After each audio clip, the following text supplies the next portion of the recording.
More Trump allies show up in court this week. Rick Scott, senator from Florida, the latest, along with some of his campaign aides like Boris Epshteyn. We know Eric Trump is the only family member who's been in court throughout these proceedings.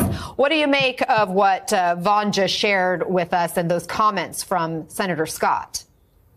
Well, all the little ducklings are starting to follow behind Mother Duck. And I'm sure we're going to start to see a parade of folks fly into this case, fly up to New York to be a part of this narrative. I take note that Donald Trump just kind of walked by Rick Scott. I assume he knows who the senator is. But there he is coming back in. With Trump, you never know. Sorry to interrupt you, Michael. We're just showing that the former president is now heading back into the courthouse. But I'm sorry, Michael, continue.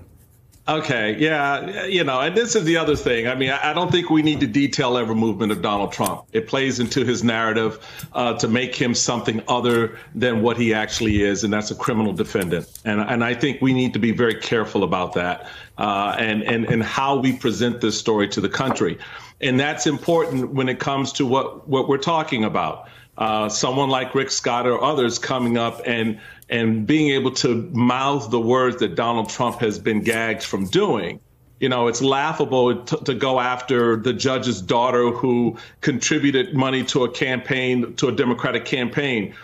So that disqualifies that judge or somehow makes them biased. I give you Eileen Cannon, who was appointed by Donald Trump, who just delayed the trial for inexplicable reasons. Oh, I know, to help Donald Trump. So, Rick Scott, are you going to address that? Is Eileen Cannon somehow a bad actor, a bad faith actor in this? No, of course not, because it's furthering Donald Trump's narrative. It's delaying one of the most important trials of this century.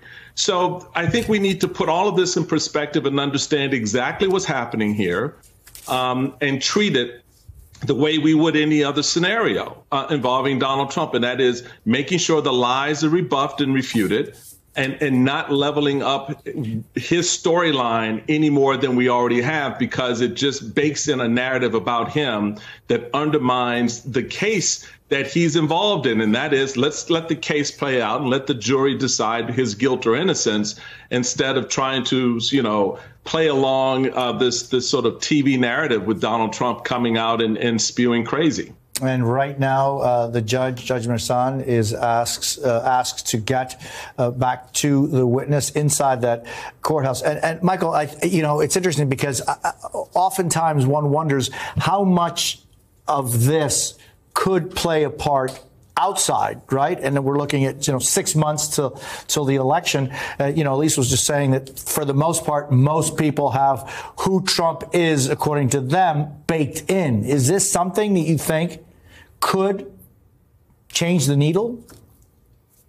Yeah, I think to some degree it can. I mean, if a jury comes back with a conviction here, that's a very powerful statement. It says that Donald Trump, as we saw with the the Jean Carroll case, was, culpable.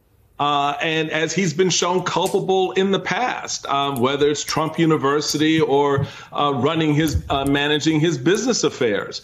So this becomes another part of that narrative that voters then have to assess, Jose, in their decision on who the next president of the United States should be. An already adjudged criminal defendant, someone who's been adjudged a sexual predator, someone who's been found guilty of bad business practices, or the current president, who the worst thing he's done is get, infrastructure bills done. I mean, so, this is the way that the states have to look at this, and those battleground states, the voters in those battleground states, right, and voters across the country are going to have to assess this election. This will play a part in that for sure. Michael Steele, thank you so much for taking some of your day